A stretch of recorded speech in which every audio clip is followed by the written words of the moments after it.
एक गांव में एक सेठ और सेठानी रहते थे। वे बहुत अमीर थे, लेकिन बहुत कंजूस भी थे। फिर एक दिन सेठ को किसी काम से दूसरे गांव जाना पड़ता है। उनके घर में एक नौकरानी भी थी। सेठ के जाते ही सेठानी उस नौकरानी पे जुल्म ढाना शुरू कर देती है। वह नौकरानी दिन भर घर का काम करती, लेकिन सेठानी को कभी भी उस पर दया नहीं आती थी और वह हमेशा उसे डांटती रहती थी। वहीं दूसरी तरफ गांव में एक कुआं था। बहुत समय पहले एक औरत ने उस कुएं में गिरकर अपनी जान दे दी थी। तब से उस कुएं से अजीब अजीब सी आवाजें आने लगी थी। कोई भी उस कुएं के पास जाने की हिम्मत नहीं करता था। फिर एक दिन रोज की तरह विमला घर का काम कर रही होती है। ए विमला, आज तो दोपहर हो गई और अब तक तेरा काम खत्म क्यों नहीं हुआ? लगता है महारानी आज देर से सोकर उठी है। क्यों री, तेरा काम खत्म क्यों नहीं हुआ अब तक? नहीं नहीं मालकिन, ऐसा नहीं है। आज मेरी तबीयत कुछ ठीक नहीं है, इसलिए आज सुबह उठने में थोड़ी देर हो गई। मैं कल से जल्दी उठ जाऊंगी। आज हमारे घर कुछ मेहमानों ने आना है और घर में थोड़ा सा ही पानी बचा है। तू नदी से थोड़ा पानी भर कर ले आ। लेकिन मालकिन, अब तो शाम होने वाली है और नदी तो गांव से दूर है। मुझे लौटने में रात हो जाएगी। अगर आप कहें तो मैं कल सुबह सुबह पानी भर कर ले आऊं? नहीं नहीं, तेरा दिमाग खराब तो नहीं हो गया? तूने सुना नहीं कि मेहमानों ने आज आना है, तो पानी की जरूरत भी तो आज ही होगी ना। मुझे नहीं पता, कहीं से भी 2 घड़े भरकर पानी लेकर आ। फिर विमला उदास परेशान मन से 2 घड़े अपने सर पर रखकर पानी भरने चल देती है। थोड़ी दूर चलने पर वह उसी चुड़ैल के कुएं के पास से गुजरती है। अरे, ये तो शाम हो गई। मुझे नदी से लौटने में जरूर रात हो जाएगी। क्यों ना इसी कुएं से पानी भर लूं? नहीं नहीं, गांव वाले तो कहते हैं कि ये भूतिया कुआं है। इस कुएं के अंदर चुड़ैल रहती है। अब क्या करूं? अगर नदी से पानी भरने जाऊंगी तो लौटते वक्त अंधेरा हो जाएगा। नहीं नहीं, इसी कुएं से भर लेती हूँ।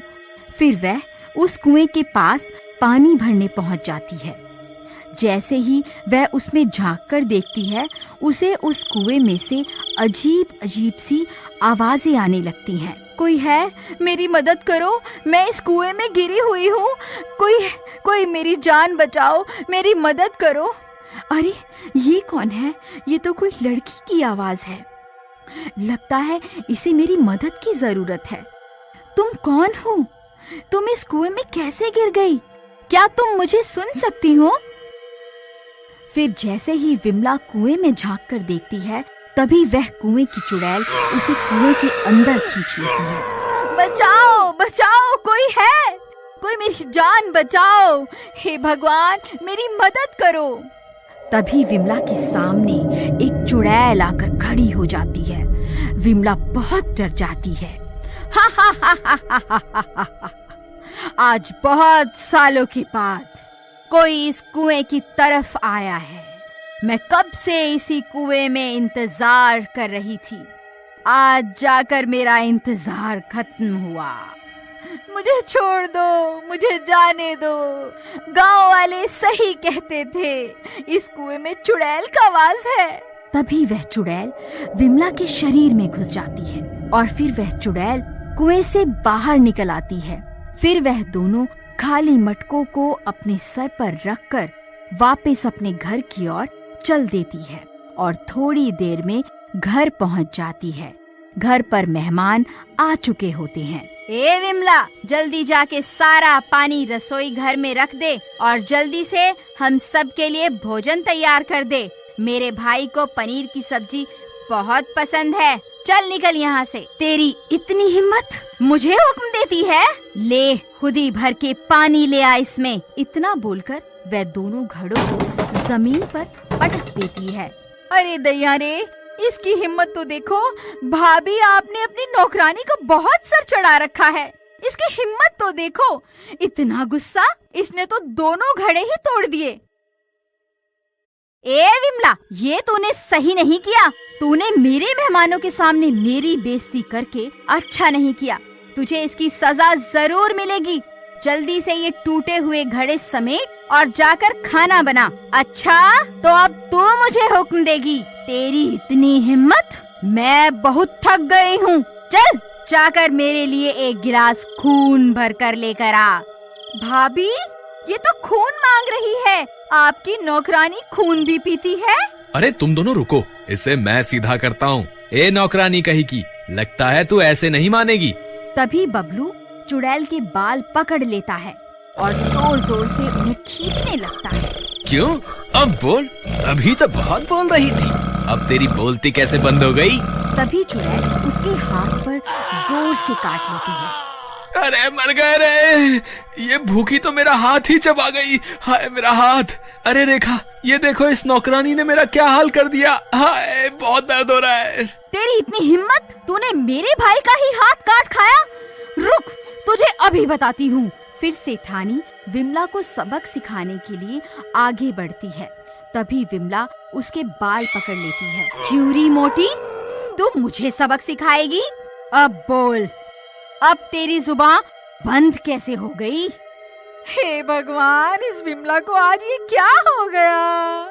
ये तो किसी से भी नहीं डर रही। ए विमला, मेरे बाल छोड़ दे, नहीं तो अच्छा नहीं होगा। बबलू, बबलू, मुझे इससे बचाओ, मेरी मदद करो। फिर जैसे तैसे वह तीनों अपनी जान बचाकर वहाँ से भाग जाते हैं। बहन, ये तुमने हमारे साथ ठीक नहीं किया। भला कोई मेहमानों को अपने घर बुलाकर उनके साथ ऐसा व्यवहार करवाता है क्या? रेखा, चलो अभी यहाँ से चलो। बस बहुत बेइज्जती करवा ली, बस अब और नहीं। नहीं नहीं बबलू भाई, मुझे यहाँ अकेला छोड़कर मत जाओ। मैं अकेली इस घर में विमला के साथ नहीं रह सकती, ये मुझे मार डालेगी। तुम आज रात यहीं मेरे घर रुक जाओ, कल सुबह अपने घर चले जाना। ठीक है, लेकिन ध्यान रहे, मैं और अपनी बेइज्जती नहीं सहने वाला। ठीक है भाई, लेकिन अब हम क्या करें? वापस घर जाना सही होगा। वह विमला अभी भी घर पर ही होगी। कहीं उसने हम पर फिर से हमला कर दिया तो? हम थोड़ी देर यहीं इंतजार करते हैं। थोड़ी देर में विमला सो जाएगी, फिर हम लोग घर चलेंगे। फिर थोड़ी देर इंतजार करने के बाद वह लोग फिर से वापस अपने घर की ओर चल देते हैं। अजी जरा झांक कर तो देखिए, विमला है या सोने चली गई? फिर बबलू झांक कर देखता है। अरे कोई नहीं है, डरने की कोई बात नहीं है, रास्ता साफ है, चलो अंदर चलते हैं। फिर वह तीनों दबे पांव घर के अंदर घुस जाते हैं और इधर उधर देखने लगते हैं। अरे कोई नहीं है, चलो अब सब सो जाते हैं, सुबह होने दो। इस नौकरानी को तो मैं सबक सिखाऊंगा। फिर रात के 3 बजते ही विमला पूरी तरह से चुड़ैल बन जाती है। वह बहुत डरावनी बन जाती है। फिर वह अपने कमरे से निकलकर बाहर आती है, जहाँ वह तीनों सो रहे होते हैं। उस चुड़ैल को बहुत भूख लग रही होती है। तभी उसे बबलू की टांग दिखाई देती है। वह बबलू के पास जाती है और उसकी टांग को चबाने लगती है। तभी बबलू की नींद खुल जाती है। अरे मर गए रे, बहुत दर्द हो रहा है। अरे ये चुड़ैल कहाँ से आ गई? अरे रेखा जल्दी उठो, देखो ये चुड़ैल तो मेरी टांग ही चबा गई। अरे मर गए रे, आज हम ये कहाँ फंस गए? तभी रेखा और सेठानी की नींद खुल जाती है। उस चुड़ैल को अपने सामने देखकर उनकी आंखें फटी की फटी रह जाती हैं। उन्हें कुछ समझ नहीं आता कि अब क्या करें। अजी, ये तो वह नौकरानी विमला ही है, ये तो चुड़ैल बन गई। हम तो अच्छे भले अपने घर जा रहे थे, इस सेठानी की वजह से हम भी इसके साथ यहाँ फंस गए। अजी कुछ कीजिए ना। अरे मैं क्या करूं भगवान, ये तो हाथ धोकर मेरे पीछे ही पड़ गई है।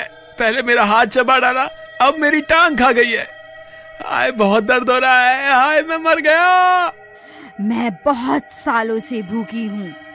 अब मैं तुम तीनों को अपने कुएं में ले जाकर खाऊंगी। हा हा हा हा हा हा।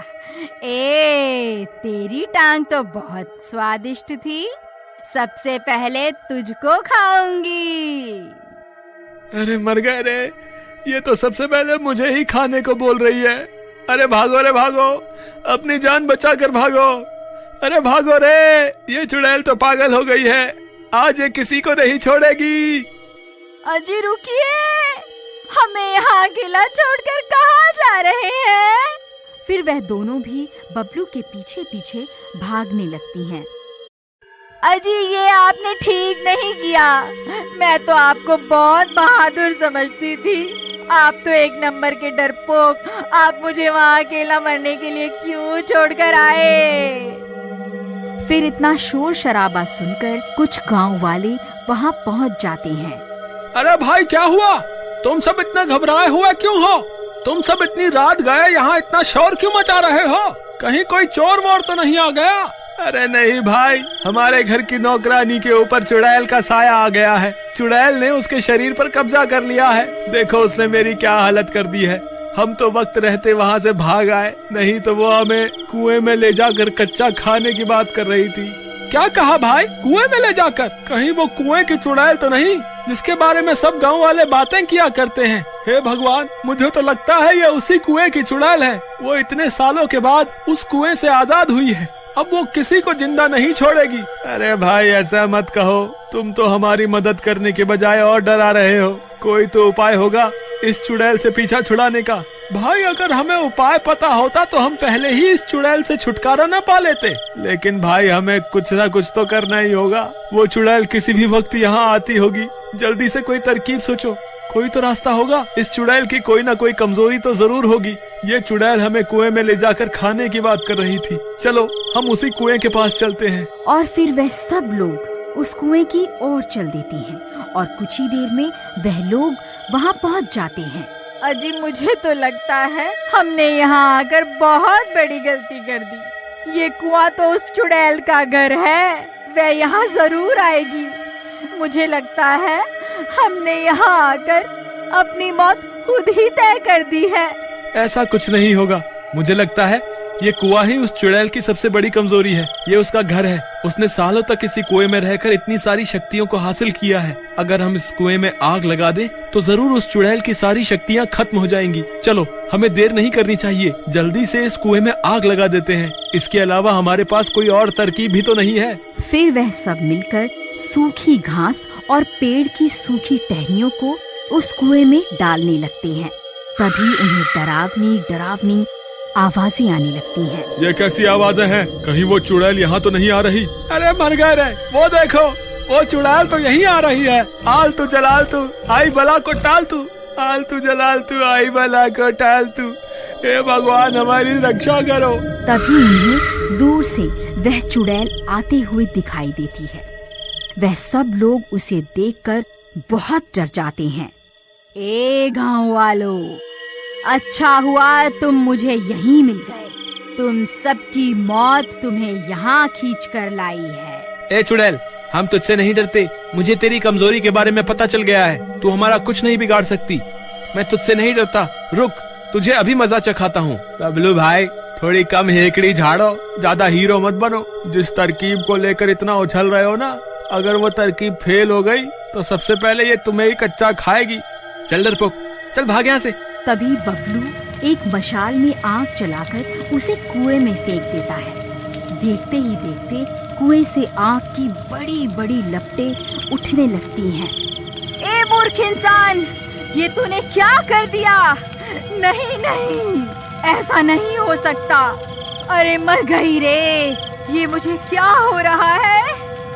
फिर देखते ही देखते वह चुड़ैल भी जलने लगती है और कुछ ही देर में जलकर राख हो जाती है और विमला उस चुड़ैल के चंगुल से आजाद हो जाती है। विमला, तुम वापस आ गई?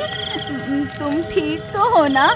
मुझे माफ कर देना, मैंने हमेशा तुमसे बदतमीजी से बात करी और तुम्हारे भोलेपन का फायदा उठाया। आज के बाद मैं तुम्हें कभी नहीं सताऊंगी।